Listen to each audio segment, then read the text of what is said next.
Without further ado, here's a list of the most useless player on every NHL team. At number 32, we got Connor Brown. Oh, this beauty makes me laugh my guts out as a Flames fan. But when the Edmonton Oilers signed free agent Connor Brown to a one-year league minimum deal in the offseason, they hope to reunite him with former Erie Otters teammate Connor McDavid. However, Brown has failed to meet the expectations. Despite playing alongside McDavid, he has also been demoted to the fourth line and scratched from some games. Brown has yet to score a goal and has only tailed 4 assists. You know what makes this situation worse though? He gets paid $3.25 million next year as a performance boost for just playing 10 games, and can I remind you, he's 29. Oh, but next up we got Nick Cousins of the Florida Panthers. Not quite as bad. Nick Cousins is having a forgettable season with the Florida Panthers. He has only managed to score a record of 5 points in 37 games, and he sits at a team-leading -10. While the Panthers are performing well and aiming for another deep playoff run, Cousins seems more focused on delivering dirty hits than contributing positively on the ice. At number 30, we got Matt Grzelcyk of the Boston Bruins.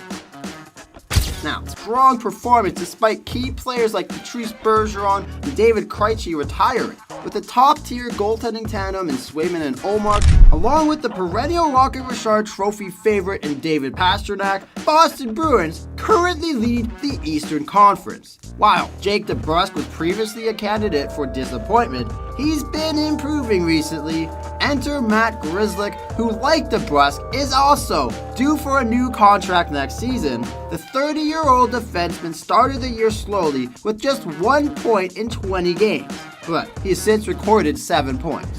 However, more concerning is his Corsi, which sits at 48% below 50 for the first time in his career. Now, despite all this, Grzelcyk just doesn't quite compare to the other entries on this disappointment list. And if you're on it, trust me, you want to get off of it right away, right now. Because up next at number 29 is Philip Gustafsson of the Minnesota Wild.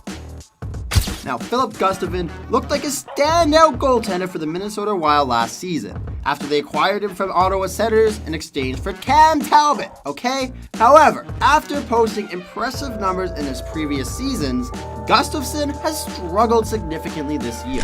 His save percentage has dropped to .889, and his goals against average has risen to 3.28. Rather than establishing himself as the Wild's starting goaltender, he has already played almost the same number of games as Marc-Andre Fleury. While Gustafsson did spend some time on the IR, I guess we could give him a break for that, the Wild were surely expecting a much better performance from him. Now at number 28, we got Tage Thompson. Okay, I know you guys are already going to get mad at me for this, but okay, let me explain. Last season, Tage Thompson was a standout for the Buffalo Sabres. He tallied an impressive 94 points with 47 goals and 47 assists. Okay, with expectations high for him to continue his stellar performance, many anticipated him to score 60 goals, contend for the Rocket Richard Trophy, and help the Sabres' playoff drought. However, Thompson has fallen short of these expectations, currently recording 41 points, that's 21 goals and 20 assists, in 58 games. Okay, and it's fair, right? Like, his team sucks. I don't care that he has a -9, but that is also something to note when this guy is supposed to be the next great one for the Buffalo Sabres. And even though he's still a significant contributor, Thompson's performance just ain't up to par. Okay, now we're talking about a guy who put the bar and he set it all the way down to the basement, okay? He went all the way up and all the way down in a matter of 1 season. And this one's embarrassing because I'm a Flames fan. Jonathan Huberdeau's contract. Alright, with the Calgary Flames is widely regarded as one of the worst in the NHL history. Acquired in a trade from the Florida Panthers last year in exchange for Matthew Tkachuk, Huberdeau was signed to an average annual value of $10.5 million.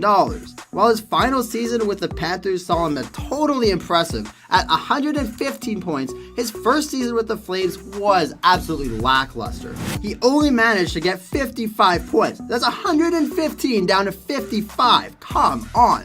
And the hopes were high for a bounce-back season, especially with a major coaching change and a change in GM. But at one point, he was only on pace for 44 points, way worse than last year. Now, he may have recovered a little bit from New Year, but I gotta see more from the guy. If I'm gonna put my hands up for him and cheer him on, I gotta see more from him personally. Okay, now at number 26, we're talking about Tony DeAngelo of the Carolina Hurricanes. When the Kings signed him to a one-year, $1.675 million deal, the team's management seemed optimistic about the move. GM Don Waddle praised DeAngelo as an elite offensive defenseman based on his performance in the previous season. However, DeAngelo's tenure with the Hurricanes just hasn't quite lived up to expectations. He faced challenges under Flyers head coach John Tortorella, finding himself frequently benched and eventually having his $5 million contract bought out. This season, DeAngelo has struggled defensively and has been a healthy scratch for a significant portion of the games, suiting up for just 21 of them. Despite being touted as an elite offensive defenseman, he has only managed to contribute 10 points in 27 games. Here's a little break for you. I hope I caught you off guard a little bit. If you're enjoying today's video, please leave a like and sub to our channel to help us grow and help defeat the algorithm. Now back to the video. Okay, at number 25, we're talking about Lukas Reichel. You could practically put the whole Blackhawks roster on this list and nobody would be upset by that. Benty has been absolutely insane as an 18-year-old. Anyways, the Blackhawks had modest expectations going into the season, mainly focusing on the development of their young studs like Connor Bedard, his first overall selection. However, 21-year-old Lukas Reichel, the former 17th overall pick, has struggled to make an impact. Despite having a decent sophomore season last year, with 15 points in 23 games, Reichel, a left wing, has only managed 11 points in 51 games. Why is he even on the ice? But while his skill and creativity are undeniable, I just don't think he's ready for the NHL. He should be back in the AHL or in Germany. I think a potential demotion back to Rockford could really just stack the cards against him and spark his performance, but the Blackhawks just didn't come to that yet because they suck so bad that it doesn't matter. Next up, we're talking about Ryan Johansson of the Colorado Avalanche. Since the Avs lost Nazem Kadri to your Calgary Flames, they've been searching for a second-line center to complement Nathan MacKinnon. Ryan Johansson was acquired from the Nashville Predators over the summer with high hopes, but the experiment just hasn't panned out as expected. With the second-line combination just not clicking, Johansson has mostly found himself playing third-line minutes and only produced 23 points, 13 goals and 10 assists in 63 games. This is Ryan Johansson, a guy I actually used to like. Anyways, next up is Johnny Hockey.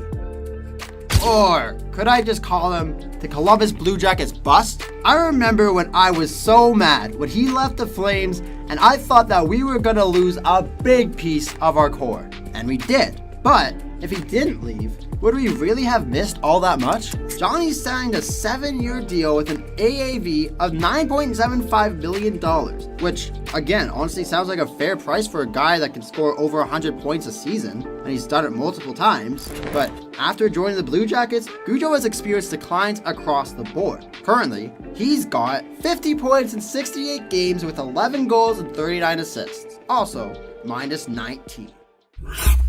Up next is the Jamie Benn of the Dallas Stars. Of course, that's Jamie Benn. As the captain and the second highest paid player on the Dallas Stars with a salary of $9.5 million, you may expect this guy to do something. But it can be simply said that Jamie Benn has just not performed at an elite level this season.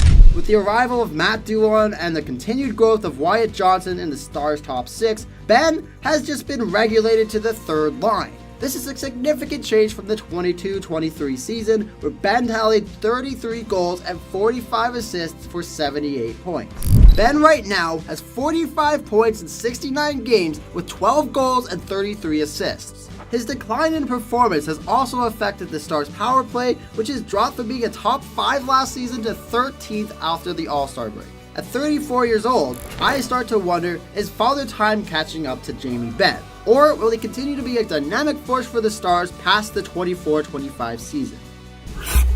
Up next is David Perron of the Detroit Red Wings. While the Detroit Red Wings have exceeded expectations this season, David Perron has just not performed as anticipated. The left winger has recorded 10 goals and 13 assists for 23 points in 44 games, putting him on pace for 42 points, which is a 10-point differential from last year. While no one was expecting Perron to be a 60-plus point per player, his current performance is disappointing. In addition, Perron served a 6-game suspension for a cross-check to the head of Ottawa Senators defenseman Artem Zub, which was at the time the longest punishment handed out this season for an on-ice incident. At number 20, we have Trevor Zegras of the Anaheim Ducks. Zegras is a component of the Anaheim Ducks rebuilding plan. He has faced challenges this season after an absolute stellar rookie campaign where he was a Calder finalist. In the previous season, Zegras recorded 65 points with 23 goals and 42 assists. However, this season has just been a little bit tougher on the guy, with only 7 points, 4 goals, and 3 assists in 20 games. Zegras has faced setbacks though, including missing training camp due to a contract negotiation issue as he was a restricted free agent and sat out 20 games with a lower body injury. Currently, he is sidelined for 6 to 8 weeks with a broken ankle, and young centers like Mason McTavish and Leo Carlson stepping up make some questions arise about if Zegras is a long-time role in the franchise's vision. Despite his potential, teams may consider trading for him because he is flashy and is only at a $5.8 million cap hit. Up next is Vitek Vanacek of the New Jersey Devils. Many have viewed the New Jersey Devils as Stanley Cup favorites entering the 23-24 season. However, they currently find themselves out of a playoff spot and are even behind the Islanders by 3 points. There's a couple of main issues that contribute to the potential postseason miss. There were injuries to players like Jack Hughes or Nico Hischier or Dougie Hamilton, and also having just subpar goaltending performance. Last year, Vanacek boasted a .911 save percentage and had a 2.45 goals against average. This season, those numbers have dropped to 8.90 and 3.18 respectively. Vanacek's lackluster performance may have been a prominent factor because he was later traded to the San Jose Sharks. Even worse. Up next is Matty Beniers of the Seattle Kraken. The reigning Calder Trophy winner Matty Beniers is experiencing the sophomore slump with the Seattle Kraken. Despite the team's surprising success last year, which included making the playoffs for the first time and upsetting the defending champions, Beniers' performance has declined. Last season, he tallied 24 goals and 33 assists for 57 points. But this year, he has only managed 28 points in 62 games. That is 10 goals and 18 assists. While Beniers is not solely responsible for Seattle's regression, his inability to take the expected next step is undoubtedly disappointing. Up next is Torrey Krug of the St. Louis Blues. Now, Torrey Krug finds himself as the most disappointing player on the St. Louis Blues team because this is a team that reportedly sought out to trade him. Despite having 4 years left on his contract and invoking his no-trade clause for a potential deal with the Flyers, Krug's performance has been subpar. As an offensive defenseman making $6.5 million a year, his -25 rating, the worst on the team, is just concerning. Krug's 3 goals in 61 games played is far below expectations, especially considering his offensive capabilities. Ilya Sorokin is the New York Islanders' disappointment. But before jumping to conclusions, let's assess whether Ilya Sorokin is a bad goalie. Last season, Sorokin boasted a .924 save percentage and had a 2.34 goals against average. He also played a significant role in their playoff race. He finished second in Vezina voting behind Josi Saros and earned an 8-year contract extension with an AAV of $8.5 million, solidifying his status among the top netminders league-wide. However, this season, Sorokin's performance has dipped. He still has a respectable .909 save percentage and a 3.03 goals against average, which are his worst numbers in the NHL. But it's also crucial to recognize that Sorokin has faced many more shots and scoring chances than most goalies in the league this season, which also contributes to his struggle. He also appears pretty gassed and frustrated. Up next is Matt Dumba when he was with the Arizona Coyotes. Dumba just signed a 1-year, $3.9 million contract with the Yotes in the offseason, joining a rebuilding team after spending a decade with the Wild. However, his performance in the desert has been inconsistent, with periods of solid play overshadowed by defensive lapses. He did have a pretty good hit on Bedard though, I'm just saying. But yeah, Dumba's been a liability on the ice, often or taking unnecessary penalties, reflected by his -12 plus or minus. Dumba's production has also declined, having just 2 goals and 3 assists this season. His contract is expiring, and he has a relatively low cap hit. Dumba was actually traded to the Lightning for a 5th round pick, and he was also attached to a 7th, which is just sad. Up next is Pierre-Luc Dubois of the Los Angeles Kings. The LA Kings had high hopes for Pierre when they acquired him from the Winnipeg Jets in exchange for Gabriel Vilardi, Alex Turcotte, Rasmus Kupari, and a 2024 second-round draft pick. However, Dubois has been a major disappointment for the Kings. He had just 20 points and a team-leading -16 rating. Dude even spent time on the 4th line. His underperformance is frustrating for Kings fans, especially as the teams continue to struggle after a promising start to the new season. Meanwhile, players from the trade, like Gabe Vilardi, are thriving with their new team, making Dubois' struggles even more glaring. Up next is Josh Anderson of the Montreal Canadiens. Anderson, the forward for the Canadiens, has had a significant decline in the offensive production this season. In his first 45 games, he had only 7 goals and 6 assists, on pace for 24 points, which then would be his lowest since the shortened COVID season. Anderson also experienced a 24-game goalless streak at the start of the season, which was the longest of his career. Despite the frustration, Anderson remains focused on improving and getting back to the level he knows he can achieve. Cody Glass is up next on our list for the Nashville Predators. He is having one of the worst seasons of his young NHL career. With just 1 goal and 2 assists in his first 23 games, Glass has spent more time on the IR or in the press box than on the ice. He has also failed to live up to expectations after signing a 2-year, $5 million deal last summer. Compared to his performance last year, where he tallied 35 points, Glass has struggled to make an impact this season.